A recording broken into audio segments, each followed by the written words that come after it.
जी बिल्कुल, आपको मैं बता दूं कि मैं गोरेगांव में श्रावस्ती बुद्ध विहार, जो जहां गौतम बुद्ध का एक मंदिर स्थान था, वहां से लेकर लिंक रोड से लेकर रत्ना होटल तक न्याय यात्रा खत्म की गई। लेकिन बता दूं कि जिस तरह से राहुल गांधी ने भारत जोड़ो यात्रा निकाले थे, पूरे भारत देश में एक हाहाकार, बवंडर और बवाल देखने को मिला था। और कहीं ना कहीं राहुल गांधी इस यात्रा को लेकर कहीं ना कहीं सक्सेस हो चुके थे।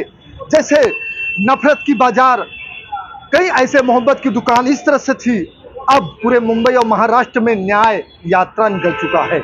न्याय मिले ना मिले, लेकिन न्याय जरूर दिलाने की कोशिश कांग्रेस पार्टी के पदाधिकारी कार्यकर्ता और जिस तरह से सांसद मुंबई अध्यक्षा वर्षा गायकवाड़ जिस तरह से पूरे मुंबई में जिस तरह से घूम घूम कर एक अलग तरीके के पहलू जो है न्याय को दिलाने का काम आम जनताओं को कर रही है। वाकई में अब इस जगह पे ऐसे ही न्याय देखने को मिलेगा। अब आम जनता को न्याय मिले ना मिले, लेकिन कांग्रेस पार्टी के लोग मैदान में उतर चुके हैं न्याय दिलाने के लिए।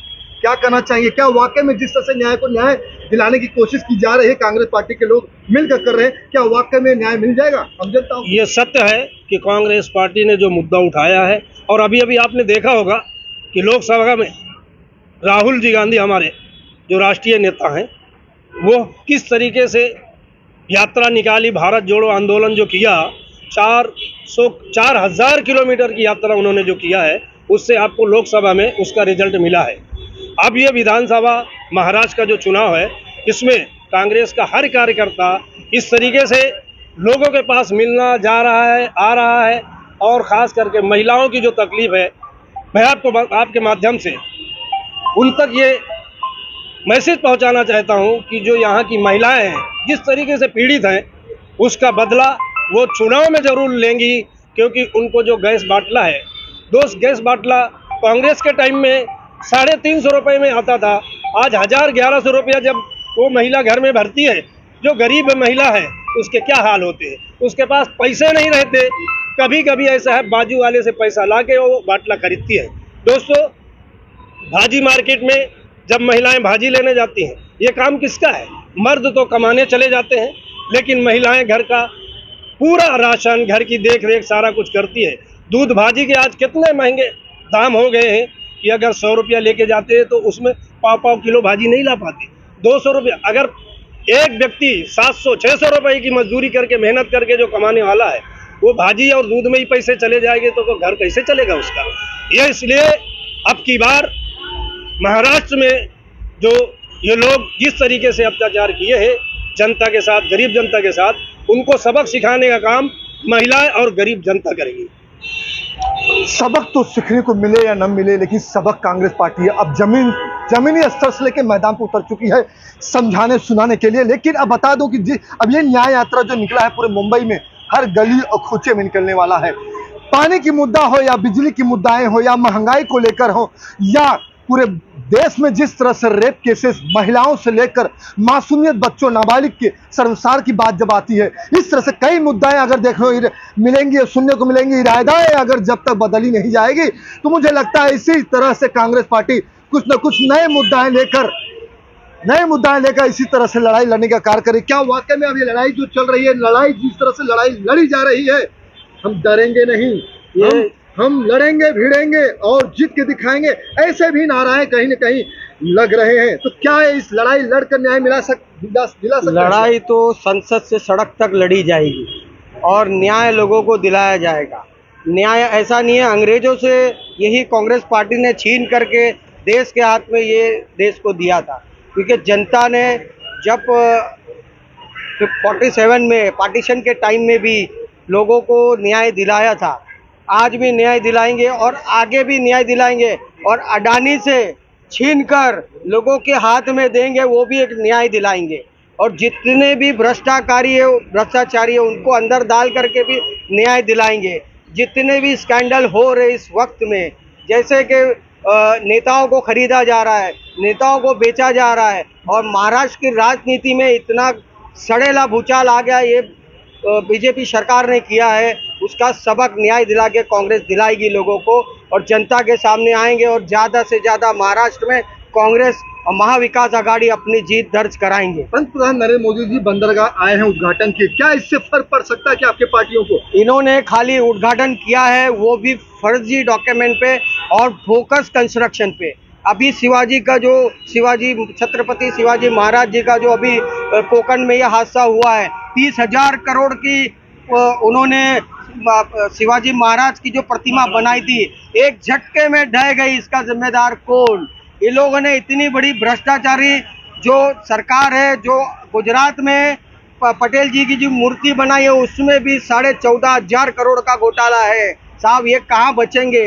इनको ये जिस दिन हटेंगे तो उस दिन इनकी भी बैंड बजने वाली है। याराएं मुद्दाएं कई संज्ञान मैटर देखने को मिल रहे हैं, लेकिन इसी तरह से कहीं ना कहीं बवाल बवंडर हलचल देखने को मिलेगा। अगर ये रुकने का नाम नहीं लिया तो मुझे लग रहा है कुछ न कुछ पड़ रह गए हैं, कयामत भी आ सकती है। लेकिन कयामत आने नहीं दिया जाएगा, क्योंकि बात तो हम पूछेंगे सही या गलत हो, मगर सही जरूर लाने की कोशिश करेंगे। और भी मुद्दाएं हैं, जिस तरह से पंतप्रधान नरेंद्र मोदी पालघर में बंदरगाह जैसे कंस्ट्रक्शन को लेकर बातें हो या उद्घाटन की बात हो रही हो, कांग्रेस पार्टी का आरोप है कि कहीं न कहीं वो भी जुमलेबाजी हो या न हो, लेकिन बात जुमलेबाजी की जा रही हो, ऐसे कांग्रेस पार्टियों का कहना है और कहीं न कहीं बातें बोल रहे हैं। लेकिन और भी सवाल लोगों से पूछना चाहूंगा, आप क्या कहना चाहते हैं? क्या वाकई में जिस तरह से यहाँ पे न्याय यात्रा निकल रहा है, वहाँ पंतप्रधान नरेंद्र मोदी जी बंदरगाह में उद्घाटन कर रहे हैं, क्या इसका कुछ असर पड़ने वाला है? कुछ असर नहीं पड़ेगा, क्योंकि वो सब जनता जान चुकी है। ये लोग सिर्फ और सिर्फ भ्रष्टाचार करते हैं। कहीं भी उद्घाटन करेंगे, उद्घाटन ऐसा कमजोर ऐसा करते हैं कि वो आज 4 दिन में गिर जाते हैं। ऐसे ब्रिजेस कहीं बिहार में, कहीं ब्रिज ऐसा फटाफट बिहार इधर बनाए उधर गिरे, तो ये सब भ्रष्टाचार रहे। और भ्रष्टाचार हमेशा खुल के जब आता है तब सरकार गिरती है। उसमें मोदी जी को सरकार गिराना है, यहाँ पे सरकार गिरेगी, महाराष्ट्र सरकार गिरेगी और कांग्रेस सरकार अभी आएगी। भ्रष्टाचार जब दिखेगा तो इसी तरह सरकार गिरती है, गिरेगी। अब गिरे न गिरे, लेकिन हम तो सवाल जरूर पूछेंगे, क्योंकि विपक्ष में कांग्रेस पार्टी के लोग खड़े हुए हैं, मजबूती से खड़े हुए हैं। हारना जीतना तो अलग अलग समय और लोगों की कहना और लोग की सोच विचार होती है। जो जैसा काम करता है उसी तरह से लोगों को न्याय और विचारधाराएं और उनकी सोच बदलती है, और उनके काम को लेकर कहीं न कहीं उनको न्याय भी मिल जाता है। लेकिन हमें न्याय नहीं चाहिए जो भारत देश में, मुंबई महाराष्ट्र में जिस तरह से काया पलट गई है, उसको सही करने का काम करें न करें, लेकिन कांग्रेस वाले खड़े हो चुके हैं। क्या आप क्या कहना चाहेंगे? जिस तरह से शिवाजी महाराज को लेकर कहा जाए या नाबालिग महिला को लेकर कहा जाए। एजुकेशन पे बात करना चाहता हूँ। एजुकेशन इतना महंगा हो गया है, पेंसिल, रबर, बुक सारे पे GST लगा दिया, फीस बढ़ा दिया, लोग पढ़ा नहीं पा रहे हैं अपने बच्चों को। ये गरीबों की सरकार नहीं है। एजुकेशन ज़रूरी है, एजुकेशन बच्चों को नहीं देंगे तो क्या होगा। दूसरा, बेरोजगारी इतनी हो गई है, और जिसको जॉब भी प्राइवेट मिली हुई है, सैलरी इतनी कम है कि घर का पूरा नहीं होता है, राशन ये वो पूरा नहीं होता, कर्जे में रहते हैं, तो बच्चों कैसे पढ़ाएंगे। ये सरकारी जो है गरीबों की नहीं है, मिडिल क्लास की नहीं है, पैसे वालों की। जिस तरह से कहा जा रहा है कि महंगाई को लेकर पढ़ाई का मुद्दा हो या सब्जियों की मंडी की बात आती हो या ऐसे अदर और भी अनाज की बात आती हो, ऐसे कई मंडी से लेकर जो खाने पीने की वस्तुएं हो या GST की बात हो या टैक्स की बात हो, ऐसे कई चीज़ों को लेकर कांग्रेस पार्टी बिल्कुल आरोप लगा रही है। इस आरोप कब खत्म होने वाला ये हम नहीं जानते। क्या इनको भी सरकार को बैठा दिया जाए तो वाकई में ये खत्म होने वाला हो या ना हो, ये हम नहीं बता सकते। और भी सवाल लोगों से पूछना चाहेंगे कि आपकी क्या राय, क्या कहना चाहेंगे? क्या ये वाकई में अब भ्रष्टाचार मुंबई महाराष्ट्र भारत देश में दिख रहा है या हम नहीं, आप कहेंगे? बोलिए। मैं अपने शुरू करूँगा एक शायरी से शुरू कि हंस के सहते रहे उनके जुल्म और सितम, हंस के सहते रहे उनके जुल्म और सितम। क्योंकि शायरी थोड़ी सी रॉन्ग हो जाएगी। बोलिए क्या कहना चाहेंगे? बोलिए। महंगाई का बोलिए।